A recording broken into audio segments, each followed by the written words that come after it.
ایک زندہ لاش کی طرح پھر رہا ہوں.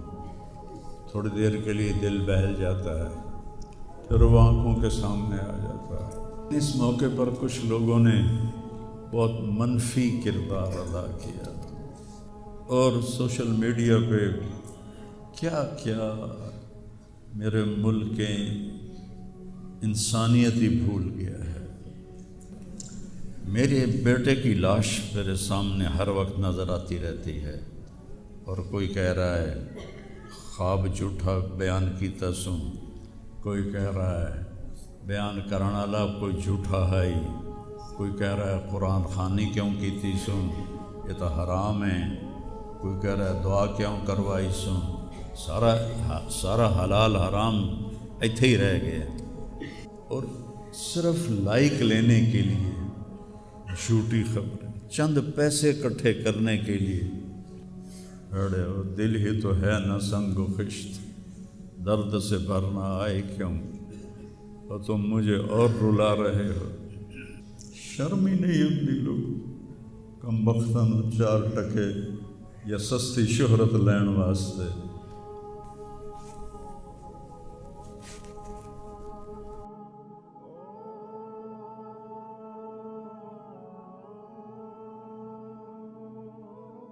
شکر ہے بہت لوگوں نے تعزیت کی، لیکن اس موقع پر کچھ لوگوں نے بہت منفی کردار ادا کیا. میں ایک جوان بیٹے کی میت اٹھا رہا ہوں اور اس کو قبر میں اتار رہا ہوں، اور سوشل میڈیا پہ کیا کیا میرے ملک کے انسانیت ہی بھول گیا ہے. اسلام کو پتہ نہیں کیا بنا دیا ہے. اسلام تو آتا ہے جب نبی کی زندگی سامنے ہوتی ہے. تو کوئی خوابوں پہ تبصرے کر رہا ہے، اور کوئی میرے اوپر تنقید کر رہا ہے، کوئی میرے بیٹے کو کہہ رہا ہے مولوی کے بیٹے نے خودکشی کر لی. تو بتاؤ میرے اوپر کیا گزری ہوگی اس سے.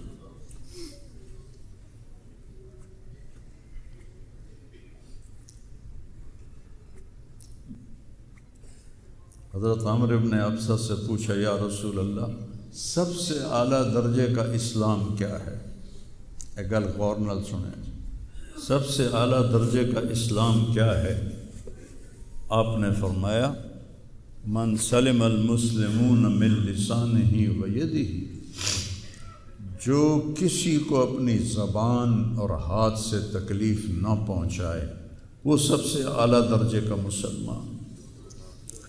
اب یہاں حال یہ ہے کہ دنیا دار ہوں، دیندار ہوں، علماء ہوں، ان کی زبانوں سے الفاظ نہیں نکلتے، ان کی زبانوں سے آگ نکلتی ہے، ان کی زبانیں آگ برساتی ہیں. تو جب زبان آگ برسائے گی تو دل نفرت سے بھرا ہوگا.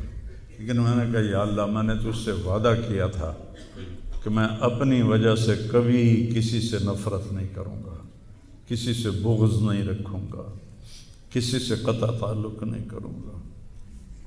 آج مجھے یہ وعدہ پورا کرنے میں زور لگانا پڑ رہا ہے کہ ایک طرف مجھے اپنے بیٹے کی لاش نظر آتی ہے، ایک طرف ان نادانوں کے تبصرے نظر آتے ہیں. میں کسی کا نام نہیں لیتا، بھرا پڑا سوشل میڈیا، اور اتنی جھوٹی خبریں، اتنی جھوٹی خبریں، اتنی جھوٹی. زخم پہ مرہم لگاتے ہیں یا نمک چھڑکتے ہیں، اور وہ اسلام سمجھ کے کر رہے.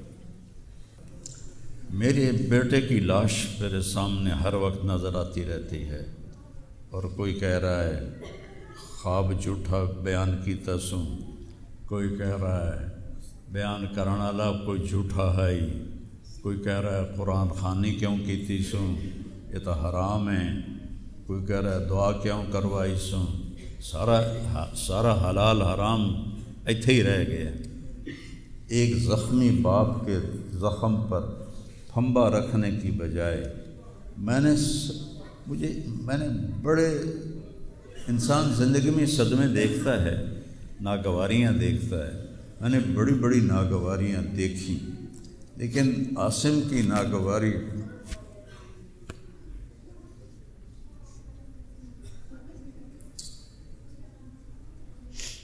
عاصم لا انساک ما ذر شارق وما ناہ قمر الحمام المطوقا عاصم قلبی کل یوم ولیلۃ الیک بما تخفی النفوس معلقا۔ یہ حضرت عبداللہ بن ابو بکر کے اشعار ہیں جو میں نے تھوڑی تبدیلی کے ساتھ آپ کو ذکر کیے ہیں کہ اے عاصم، جب تک سورج چمکتا رہے گا تیری یاد میرے اندر تازہ ہوتی رہے گی، میں تمہیں کبھی بھلا نہ پاؤں گا۔ اے عاصم، دن ہو یا رات ہو تیری یادوں سے میرا بسیرا ہو رہا ہے، میرا دل تجھ میں دن میں بھی اٹکا ہوا ہے، رات کو بھی اٹکا ہوا ہے۔ یہ اس وقت میری حالت ہے، تو میں اس کانپتے ہاتھ کو دیکھتا ہوں، پھر یہ شعر پڑھتا ہوں، ترکت اباک مرعشۃ یدا، تو نے کس حال میں باپ کو چھوڑا کہ اس کے ہاتھ کانپ رہے ہیں، وَأُمُّكَ لَا تُسِيغُ لَهَا شَرَابًا، اور تیری ماں کا سینہ اتنا گھٹ گیا ہے کہ اس کے اندر پانی بھی نہیں جا رہا جو سب سے آسانی سے چلا جاتا ہے۔ یہ کیفیت ہو ماں باپ کی، اور کوئی مولانا اٹھ کے تبصرے کر رہا ہو، کوئی مفکر اٹھ کے تبصرے کر رہا ہو، بتاؤ میرے پر کیا گزری ہو۔ اس لیے میرے نبی نے فرمایا کہ زبان کو روکنا ساری شریعت کا خلاصہ ہے۔ دین بیان کرتے ہوئے جن کی زبانیں زہر بن جائیں اور شعلے برسائیں، ان کو بھگتنا پڑے گا آخرت میں۔ میں نے اپنا حصہ معاف کر دیا، میں نہیں چاہتا، میں کہ یا اللہ میں نہیں چاہتا میری توبہ کہ میری وجہ سے تیرے محبوب کے کسی امتی پر کوئی تکلیف آئے، میں نے سب معاف کر دیا۔ لیکن اللہ کا نظام تو چلتا ہے پھر،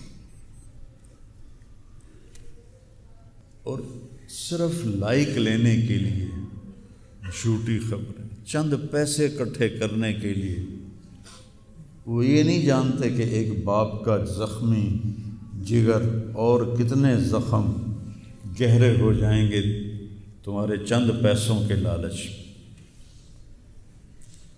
اور کرنے کو کوئی باتیں ہیں نہیں، اور جو اس قسم کی واہیات بولتا ہے اس کو لوگ سنتے بہت، کوئی مثبت بات کرتا ہے تو اس کو سنتا کوئی نہیں۔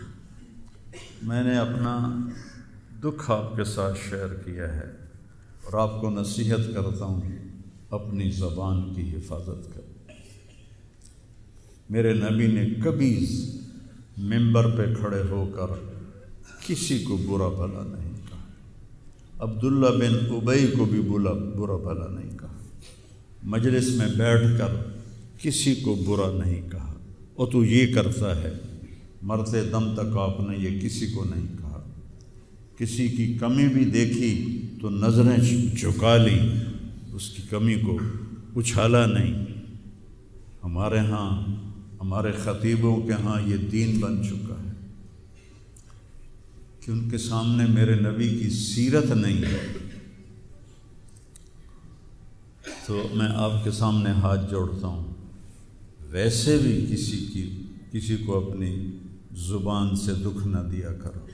چہ جائے کہ ایک جوان بیٹے کی موت کا غم لیے ایک زندہ لاش پھر رہی ہو، اور اس کو پتھر مارے جائیں، اور اس پر اپنے غصے کو نکالا جائے، بڑے دکھ کی بات ہے بھائی، بڑے درد کی بات۔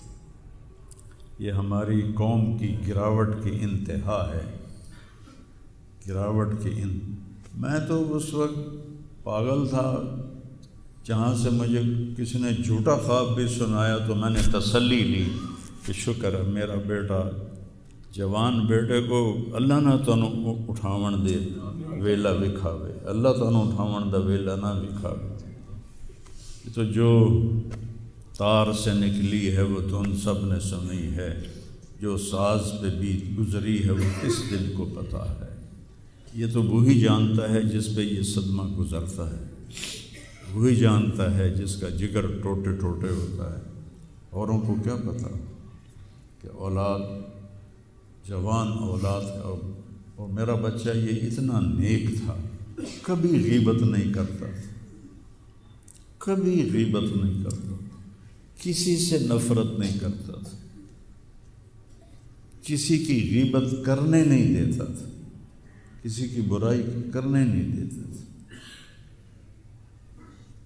یعنی اس کی آپ بات سنو کہ یا اللہ جن جن لوگوں نے پاکستان کو لوٹا ہے اس میں جتنا میرا حصہ لوٹا ہے میں نے سب کو معاف کیا۔ ایسے اخلاق والا بچہ میرا مر جائے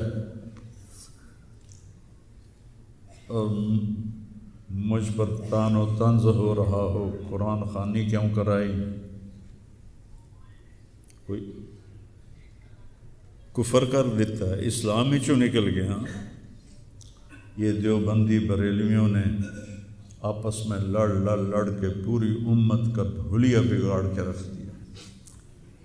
خطیبوں نے، میں صحیح علماء کی بات نہیں کر رہا، خطیب چاہے دیوبندی کے ہوں، چاہے اہل حدیثوں کے ہوں، چاہے وہ بریلویوں کے ہوں، چاہے وہ شیعوں کے ہوں، سوائے نفرت کی آگ بھڑکانے کے ان کے پاس اور کوئی موضوع ہی کوئی نہیں۔ آج میں گیا ہوں اپنے، صبح بہت میرا سر بھاری تھا تو میں سیر کے لیے فجر کے بعد نکلا، اپنے مین فارم پر پہنچا تو وہاں نوکر کھڑے تھے، تو ہمارا ایک نوکر ہے شبیر اس کا نام ہے، تو وہ میں نے ایسے ہاتھ بڑھایا ملنے کے لیے، کہا میاں صاحب آسم میاں طرح ساڈے نال ملو، انج نہ ملو۔ میں کیا وہ کیویں ملدا ہے؟ ہمارے ہاں زمینداروں میں نوکر اور زمینداروں کا آپس میں بڑا فاصلہ ہوتا ہے، وہ جب ہمیں ملتے ہیں تو یوں جھک کے ملتے ہیں یا گوڈے پکڑتے ہیں اور اپنے آپ کو پیچھے ہٹا کے کھڑے ہوتے ہیں۔ تو وہ شبو نے کہا جی ہم میاں صاحب سے ملتے تھے ایسے ہی جی میں ساڑھے نال مل دیں، تو وہ کہتے یار تم لوگوں کو تو ملنے کا طریقہ ہی نہیں آتا، ہاتھ کھولو۔ ان کے ہاتھ کھلوا کے ان کو جپھا ڈالتا تھا اور ان کے کپڑوں پہ مٹی لگی ہوتی تھی۔ ایسا میرا بیٹا گیا۔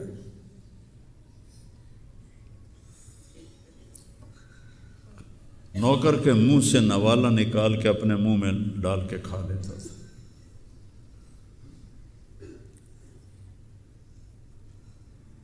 کبھی اس کی جیب میں پیسے نہیں ہوتے تھے، جو بھی دیتے وہ ادھر دے دیا، ادھر دے دیا، ادھر دے دیا، ادھر دے دیا۔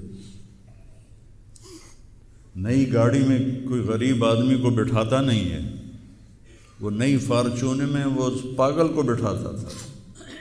یہ بھی مذاق بنا دیا لڑکا، ہائے ہائے ہڑے وہ دل ہی تو ہے نہ سنگ و خشت، درد سے بھرنا آئے کیوں، اور تم مجھے اور رلا رہے ہو۔ اس کو بھی مذاق بنا دیا۔ وہ ابھی بھی زندہ ہمارے گاؤں میں جائیں ویکھنا، جا کے ویکھ لو۔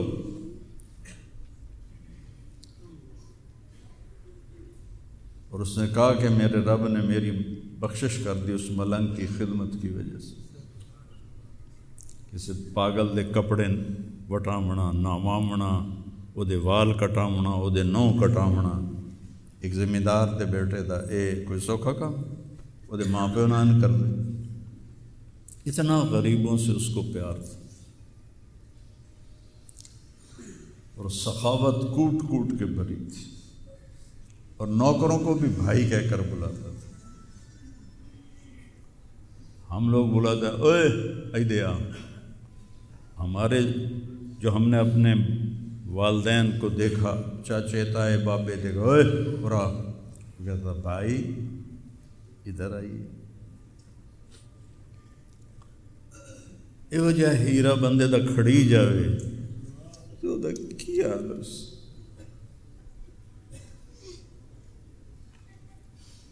شرم ہی نہیں آتی لوگ کم بختاں نوں 4 ٹکے یا سستی شہرت لین واسطے